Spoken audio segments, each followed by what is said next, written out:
So I have one more small bit of discussion to conclude the evening, and that is irrespective of digital pathology as a service, in terms of transforming workflows, this step-by-step guide.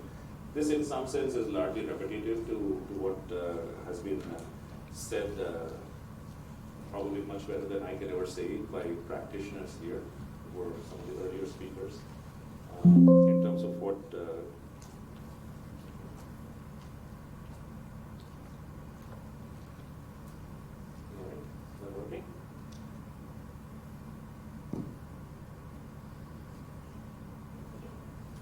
So in terms of, what does it take for an organization to transform itself from being, let's say, a manual read to being a more modern digital pathology, potentially AI-enabled organization? So when it comes to subject of transformation, I like to show this picture. So instead of talking about pathology, let's talk about art for a second. Now most people, if you're half interested in art, you might recognize the artist here. I mean, it's a very distinct style for which the artist is known. Pretty famous guy. Any guesses? Picasso. Yeah, it's Picasso. Right? Everybody associates Picasso with this avant-garde, very modern way of painting. It's completely different from anything else that was done before, etc., etc. That's Picasso as well. So, what prompted the painting on the right versus the painting on the left from Picasso? And what enabled this transformation? There are some fundamental things that happened in Picasso's life that enabled this transformation. And the reason I'm bringing this up is to make the point that none of this is an accident. This is what actually happened with Picasso.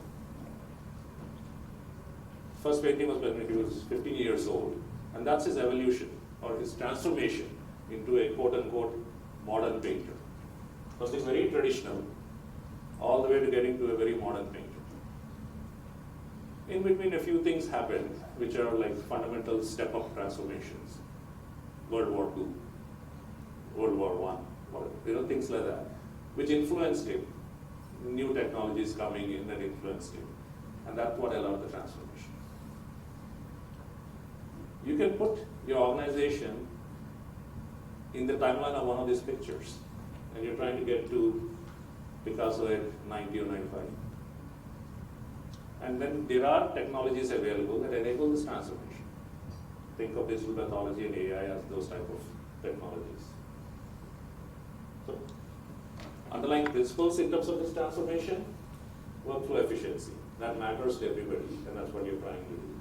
Data integrity and quality. Access and collaboration and regulatory compliance. All of this have been talked about sort of ad nauseum or through the day. And these are the ones that matter in terms of the transformation that you're looking to do. Okay? So the first part is to do the transformation. You need to have a setup to do whole slide imaging somehow. You need to have access to that. Again, whether it's digital pathology service or something that you're doing in-house. The second one is data management infrastructure. We talked a little bit about how that's a very pertinent point. Third one is to have an image management system so it enables multiple users to be able to access digital images and be able to use it. Then comes integration with any kind of AI tools. The qualification and validation, which leads into the whole regulatory side of things. And then finally the archival and the reuse part of it that comes. Or potentially, as one of the questions was asked, if I have all of this data, how can I monetize it later on? Okay. So all of those things come after step 6. So the first thing is, scanning. And then the quality control that is associated around scanning. Again, there is digital pathology service available, but there are plenty of scanners at various price points available as well that can enable that. You can have a scanner for, I think, as little as $40,000, $50,000, depending upon your volume, and they can go up to $750 million as well. Again, data management in terms of infrastructure needs, storage needs, etc. Identifying those, and this is not a trivial question, by the way. Once you start going down the path of digital data management, data storage, the cost of all of those things actually become pretty important. And you need to be ready to be able to answer those questions in terms of what the executives in an organization might be asking you. Not just in terms of the scanner cost, but okay, what is my cost going to be for the next 10 years in terms of digital storage? Based on, whatever volume expansion you might see year on year. So these are pertinent questions to be thinking through, and these are the kind of things that we also work with in terms of our clients, in terms of answering these type of questions. Same thing in terms of the image management system. We have one. We don't claim to be the only ones. There are others as well. Think about what fits your needs and use it, and usage pattern, and how that will work for you.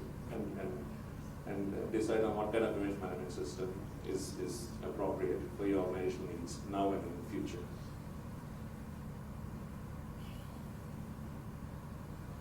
Yeah. And then the qualification and validation side. This is not a trivial task to go through this. Pankaj can attest to it. I don't think anybody asked him about the timeline on how long the whole thing took. It took several months. It's not a trivial task to be able to do this. But you want to do this, it's important. Then you can, once you have all of this, if you're a CRO, that obviously enables a lot more other business opportunities for you in terms of how you can dialogue with potential clients.